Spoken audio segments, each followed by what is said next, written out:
Cette année, on est très fiers de fêter nos 150 ans. Donc, les huîtres G sont nées en 1874. Donc, on a eu Georges, Trop, qui ont principalement vendu dans les marchés locaux. Après, on a eu René, qui lui a commencé à prendre sa fourgonnette et est allé principalement dans le nord de la France. Mon père, Patrice, pris le relais où là, vraiment, il a étendu partout dans toute la France. Et comme moi, je suis arrivé, la première chose que j'ai fait, c'est que j'ai pris mes huîtres, je suis allé à l'étranger. Et aujourd'hui, on vend dans plus de 50 pays dans le monde. Donc, justement, ça permet aux gens de découvrir la qualité de nos huîtres et notre gamme qui est assez large. Nos ancêtres, l'arrière-arrière-grand-père, qui ont commencé à vendre de la fine de Clerc et de la spéciale. Ça, c'est les deux gammes principales dans les huîtres. Et après est arrivée très vite la fine de Clerc verte, qui a eu d'ailleurs un label rouge. On a créé aussi l'ultime, la pousse en clair, qu'on appelait une huître au début, qui était plutôt destinée directement à la famille. C'est une gamme après qui s'est commercialisée. Elle a aussi obtenu un label rouge d'ailleurs. Plus récemment, après, on a créé justement donc la sublime, qui est une spéciale verte, la friandise, petite huître très charnue. Donc là, on a vraiment complété la gamme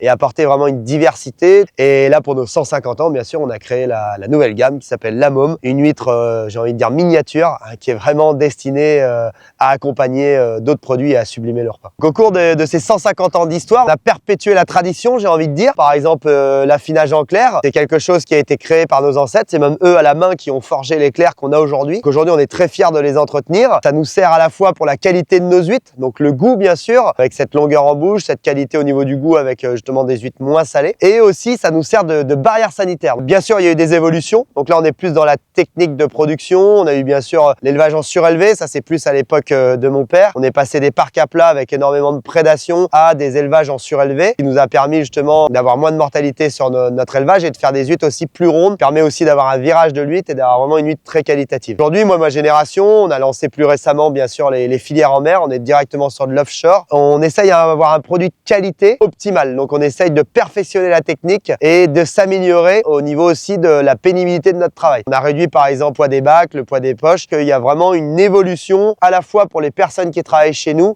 que pour la qualité de nos huîtres. 150 ans d'histoire aussi, ça se traduit bien sûr par un héritage, un savoir-faire qui se transmet de génération en génération, mais aussi ça se traduit par une équipe, des gens autour de nous qui nous accompagnent et qui sont très fidèles avec nous. C'est extrêmement important, voilà, c'est vraiment un accompagnement des deux, une coopération, une équipe, j'ai envie de dire, qui nous permet d'aboutir aujourd'hui à 150 ans d'histoire et avec une histoire qui s'écrit et qui va s'écrire encore de plus belle. Donc au-delà aussi des générations qui se succèdent aussi, il y a toute une partie certification qui était bien sûr très peu présente pour mon arrière-grand-père. On est certifié, on a vraiment essayé justement de concrétiser un peu notre savoir-faire, notre héritage qui a été transmis et nos valeurs aussi personnelles et les valeurs de l'entreprise dans des certifications. Donc on retrouve par exemple la certification bio qu'on a eue, la certification ASC justement qui nous permet de valoriser toute la partie recyclage. On a eu aussi bien sûr les labels rouges, donc là qui sont plus une certification de la qualité du produit. La certification qui a été créée par les ostréiculteurs, j'ai envie de dire Marraine-Oléron, qui a eu par la suite l'IGP qui permet de garantir justement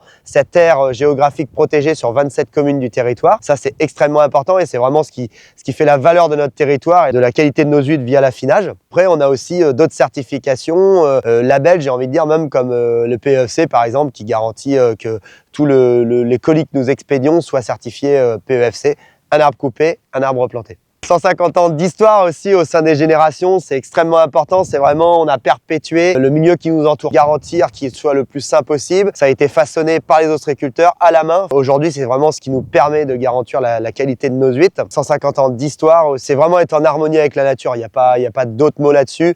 C'est vraiment faire que la qualité de nos huîtres, la manière dont on travaille, et il y a vraiment une communion avec la nature et que dans le temps, ça puisse se pérenniser. Aujourd'hui, on en est à 150 ans, mais l'idée, c'est que ça continue éternellement, tout simplement. 150 ans d'histoire, ça se traduit justement par des consommateurs qui mangent nos huîtres, des clients fidèles, des clients poissonniers, restaurateurs ou divers du monde entier qui sont très contents de perpétuer cette tradition et de proposer notre gamme. Un grand merci à tout le monde et merci à vous de faire qu'aujourd'hui on est encore ici, au bout de 150 ans.